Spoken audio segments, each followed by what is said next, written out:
Hello बच्चों, welcome to toppers तक class 10th biology class में आप सभी का स्वागत है। तो आज हम शुरुआत करते हैं क्लास 10th में एक नए चैप्टर की। हमारा नया चैप्टर क्या है? आनुवांशिकता एवं जैव विकास। तो आनुवांशिकता एवं जैव विकास बिल्कुल बेसिक से पढ़ाएंगे, शुरुआत से पढ़ाएंगे, आप लोग को समझ में आएगा। अगर आनुवांशिकता आप लोग को समझना है तो वीडियो में अंत तक बने रहिएगा, क्योंकि अगर आप इस वीडियो को देख लेंगे तो आगे आने वाले वीडियो में आप लोगों को कोई दिक्कत नहीं होगी। तो आइए बिना किसी देरी के हम अपने चैप्टर की शुरुआत करते हैं। चैप्टर क्या है हमारा? आनुवांशिकता एवं जैव विकास। तो हमारा चैप्टर क्या है? आनुवांशिकता एवं जैव विकास। तो देखिए, आनुवांशिकता एवं जैव विकास, इसमें दो चैप्टर बन जाते हैं। सबसे पहले क्या है? आनुवांशिकता। तो आइए हम समझते हैं आनुवांशिकता क्या है। लेकिन आनुवांशिकता को पढ़ने के लिए इसमें एक शब्द प्रयोग किया गया है, क्या? आनुवांशिकी। आनुवांशिकी को समझना जरूरी होता है। तो आनुवांशिकी क्या कहती है? आनुवांशिकी कहती है जिसके अंतर्गत आनुवांशिकता और विभिन्नता का अध्ययन किया जाता है, उसे ही क्या कहते हैं? आनुवांशिकी कहते हैं। तो ये आनुवांशिकता क्या होती है और विभिन्नता क्या होती है? आइए सबसे पहले हम देख लेते हैं क्या आनुवांशिकता और विभिन्नता। एक तरफ देखते हैं आनुवांशिकता के बारे में, एक तरफ देखते हैं विभिन्नता के बारे में। आइए देखते हैं आनुवांशिकता क्या कहती है। तो आनुवांशिकता है जीवों का वह गुण जिसके अंतर्गत लक्षण एक पीढ़ी से दूसरी पीढ़ी में जाते हैं, आनुवांशिकता कहलाते हैं, और यही प्रक्रिया आनुवांशिक लक्षण कहलाती है। तो इसमें कहा गया कि जीवों का वह गुण, मतलब जो भी इंसान होते हैं, जो भी जीव होते हैं, उसका गुण, ठीक, उसका गुण जिसके अंतर्गत लक्षण क्या होते हैं, एक पीढ़ी से दूसरी पीढ़ी में जाते हैं, उसे ही क्या कहते हैं? आनुवांशिकता कहते हैं। जैसे हम लोगों के अंदर लक्षण हमारे माता पिता से आए होंगे, हमारे माता पिता हमारे माता पिता में जो भी लक्षण होंगे उनके पेरेंट्स से आए होंगे, ठीक। तो यही कहा गया, जो लक्षण एक पीढ़ी से दूसरी पीढ़ी में जाते हैं उसे ही क्या कहते हैं? आनुवांशिकता कहते हैं। और यही प्रक्रिया कि कौन सी प्रक्रिया? जो लक्षण एक पीढ़ी से दूसरी पीढ़ी में जाते हैं उसे ही क्या कहते हैं? आनुवांशिक लक्षण कहते हैं। तो आनुवांशिकता में इतना आप लोगों को समझ में आया होगा। आइए फिर आगे चर्चा करते हैं क्या आनुवांशिकता के बारे में। अब हम बात करें आनुवांशिकता शब्द दिया किसने, ये भी बात है कि दिया किसने, कहाँ के निवासी थे, कौन थे, चलिए बताते हैं। अगर हम बात करें आनुवांशिकता के बारे में, ठीक, तो आनुवांशिकता के जो जनक कहलाते हैं, आनुवांशिकता के जो जनक कहलाते हैं, मतलब आनुवांशिकता के जो पिताजी कहलाते हैं, वो कौन है? हमारे ग्रेगर जॉन मेंडल साहब हैं। आइए देखते हैं उसके बारे में। आइए बच्चों को आगे देख लेते हैं। आगे क्या है? आनुवांशिकता के जनक। हमने चर्चा किया था आनुवांशिकता के बारे में। आनुवांशिकता के जनक मतलब कि अब जो आनुवांशिकता है उसके पिताजी कौन है? तो आनुवांशिकता के जो जनक हैं उनका क्या नाम है? Gregor John Mendel. Gregor John Mendel इनका पूरा नाम है। शॉर्ट में इनको सब लोग क्या कहते हैं? मेंडल कहते हैं, ठीक। तो परीक्षाओं में एक नंबर में ये भी पूछा जाता है कि मेंडल का पूरा नाम क्या था? तो मेंडल का पूरा नाम क्या था? ग्रेगर जॉन मेंडल, ठीक बात है। अब ये जो ग्रेगर जॉन मेंडल थे ये कहाँ के थे? तो ये ऑस्ट्रिया के थे। ऑस्ट्रेलिया नहीं है, ऑस्ट्रिया एक देश है, वहाँ के ये निवासी थे। और ये क्या थे? एक पादरी थे। क्या थे? पादरी थे। इसके बाद इन्होंने जो आनुवांशिकता का पता लगाया था वो किस पर लगाया था? मटर के पौधे पर। उद्यान मटर है, उसके पौधे पर इन्होंने आनुवांशिकता की खोज की थी। अगर पूछा जाए मटर का वैज्ञानिक नाम क्या होता है, तो मटर का वैज्ञानिक नाम क्या होता है? पाइसम सेटाइवम होता है। पाइसम सेटाइवम होता है। और इस आनुवांशिकता का अध्ययन कितने वर्षों तक किया था? आनुवांशिकता का पता कितने वर्षों में लगाया था? तो लगभग 5 से 6 वर्षों तक इन्होंने अध्ययन किया था मटर के पौधे पर। मटर के पौधे पर अध्ययन करने के बाद तो उन्होंने क्या दिया था? आनुवांशिकता दिया था, ठीक बात है। अब हम बात करते हैं जो आनुवांशिकता में हमने कहा कि जो लक्षण एक पीढ़ी से दूसरी पीढ़ी में जाते हैं, ठीक। अब ये लक्षण जाते कैसे हैं? आइए इसके बारे में समझ लेते हैं। देखिए जो लक्षण होता है, देखिए यहाँ हम बता देते हैं जो लक्षण होता है कैसे जाता है, ठीक। जैसे अगर हम बात करें कि जो हम लोग होते हैं, जो जीव होते हैं, उसमें क्या होता है? डीएनए होता है। क्या होता है? डीएनए। और डीएनए में क्या लगा होता है? जीन। क्या लगा होता है? जीन। और यही जीन क्या करता है? एक पीढ़ी से दूसरी पीढ़ी में ट्रांसफर होता है। और अगर हम बात करें जीन का पता किसने लगाया था, तो जीन का पता किसने लगाया था? जोहानसन। एक वैज्ञानिक थे जोहानसन, उन्होंने ही पता लगाया था। क्योंकि जब इन्होंने कौन? मेंडल जब आनुवांशिकता का पता लगाए थे तो इनकी बातों पर कोई विश्वास नहीं करता था कि ये सही है। इसके बाद जब इन्होंने इतना 5 से 6 वर्षों तक अध्ययन करने के बाद इन्होंने एक वहाँ के अखबार पर इतना लिख दिया था, इसके बाद ये जब एक्सपायर हो गए थे तो कौन आया, जोहानसन आए। जब जोहानसन ने हाँ देखा, उनके न्यूज को देखा, तब उन्होंने कहा कि हाँ ये सही बात है और ये जो लक्षण एक पीढ़ी से दूसरी पीढ़ी में जाते हैं वो किसके माध्यम से जाते हैं, जीन्स के माध्यम से जाते हैं। तब जोहानसन ने एक वर्ड दिया था, क्या, जीन्स। तो जीन्स की खोज किसने की थी, जोहानसन नामक वैज्ञानिक ने किया था। आगे देख लेते हैं, हमने कहा जो लक्षण है डीएनए, डीएनए के अंदर क्या होता है, जीन, और यही जीन एक पीढ़ी से दूसरी पीढ़ी में जाते हैं। ठीक, हम बात करते हैं, आप लोग 9th में पढ़े रहे होंगे कोशिका। ठीक, बात करते हैं कोशिका। कोशिका के अंदर क्या होता है, कोशिका के अंदर क्या होता है, तो कोशिका के अंदर होता है केंद्रक। क्या होता है, केंद्रक। अब इस केंद्रक के अंदर क्या होता है, केंद्रक के अंदर आप लोगों को बताया गया होगा कि धागेनुमा संरचना होती है। धागेनुमा क्या होती है, संरचना फैली होती है।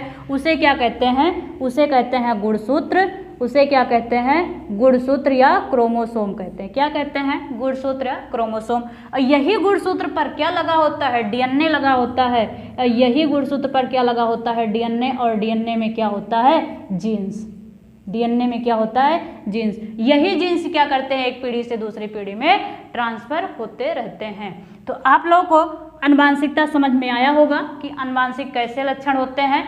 अब हम आगे आइए इसको इरेज कर देते हैं। जब इरेज करेंगे तो आप लोग को बताएंगे क्या विभिन्नता क्या होती है।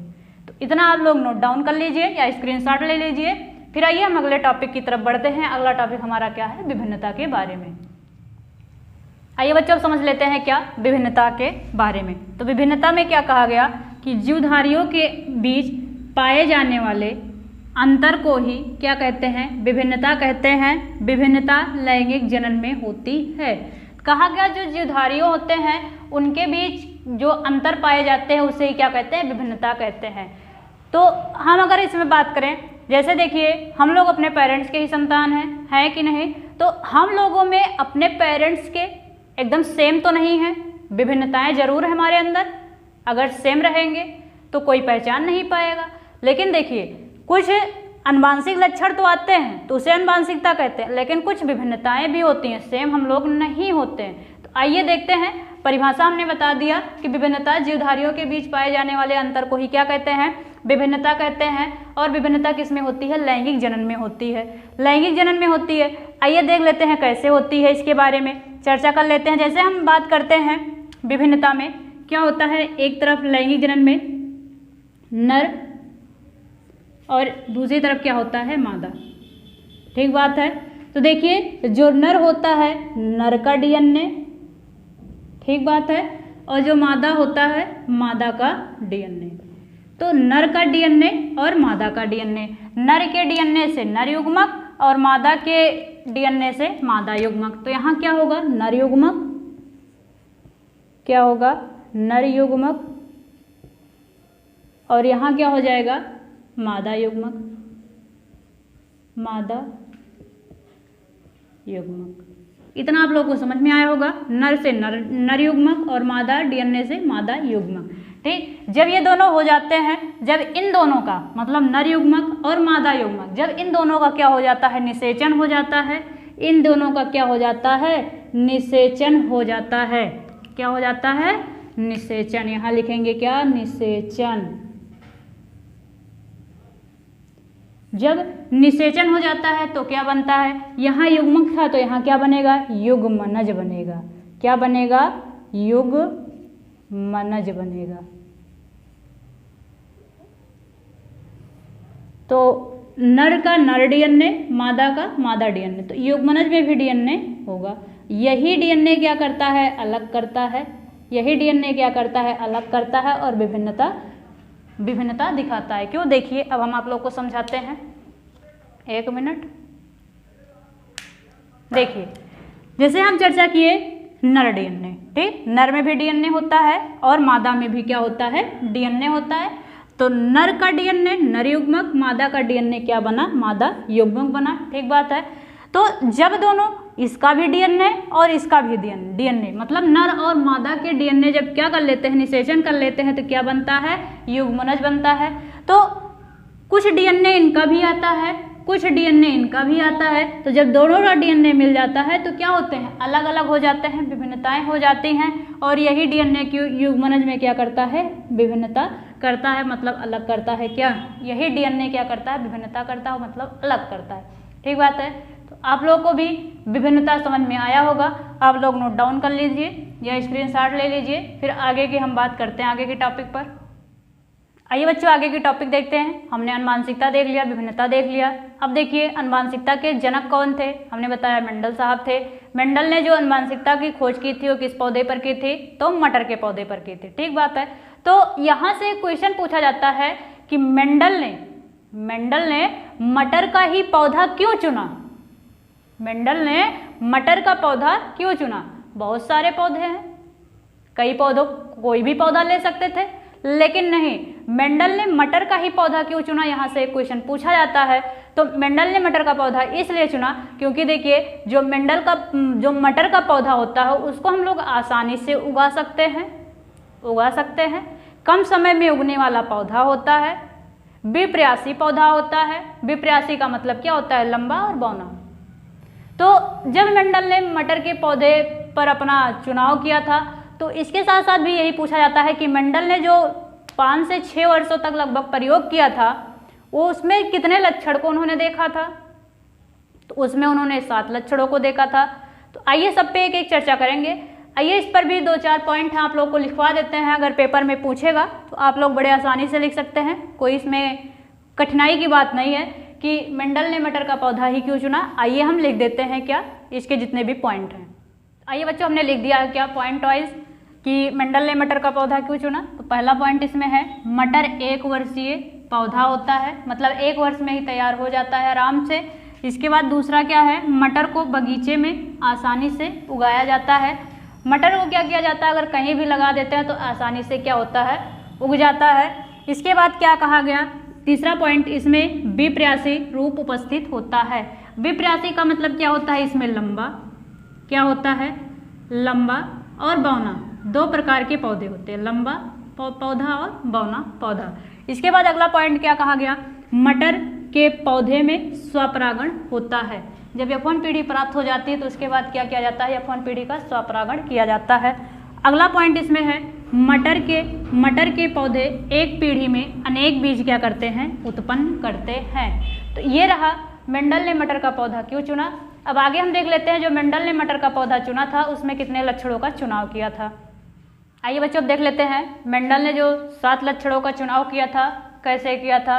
देखिए मेंडल के 7 लक्षण वाले पौधे कौन कौन से थे, तो हमने एक तरफ लक्षण लिख लिया है, एक तरफ प्रभावी और एक तरफ अप्रभावी। प्रभावी और अप्रभावी होता है क्या होता है, आगे डिटेल में चर्चा करेंगे, लेकिन यहाँ पर अगर समझ लें प्रभावी जो अपना लक्षण प्रकट करता है उसे प्रभावी, और जो अपना लक्षण प्रकट नहीं करता उसे क्या कहते हैं, अप्रभावी कहते हैं। इन प्रभावी और अप्रभावी आगे डिटेल से पढ़ेंगे। आइए सबसे पहले देख लेते हैं इसमें लक्षण के बारे में। तो मेंडल ने जो मटर था उसमें जो बीज की आकृति थी वो क्या थी, एक तो गोल थी और दूसरे की क्या थी, झुर्रीदार थी। तो जो गोल थी उन्होंने क्या कहा, प्रभावी, और जो झुर्रीदार थी उसे क्या कहा, अप्रभावी। तो पहला क्या हो गया, आकृति के बारे में। दूसरा क्या है, बीज का रंग। जो बीज का रंग होता है, मटर के अंदर जो बीज होता है उसका रंग प्रभावी में इन्होंने क्या बताया, पीला होता है, और अप्रभावी में क्या होता है, हरा होता है। आगे क्या है तीसरा, कि पुष्प का रंग। जो पुष्प होता है, मटर का जो पुष्प होता है, फूल होता है, उसमें इन्होंने एक का देखा बैगनी जिसको प्रभावी कहा, और दूसरे में उन्होंने देखा सफ़ेद जिसको क्या कहा, अप्रभावी कहा। आगे क्या है, फली की आकृति। जो मटर आती है, मटर की फली, उसकी आकृति के बारे में चर्चा की गई है। तो एक की फूली हुई होती है, जो फूली हुई होती है उसे प्रभावी, और जो सिकुड़ी हुई होती है उसे अप्रभावी कहा। इसके बाद जो अगला आता है वो है फली का रंग।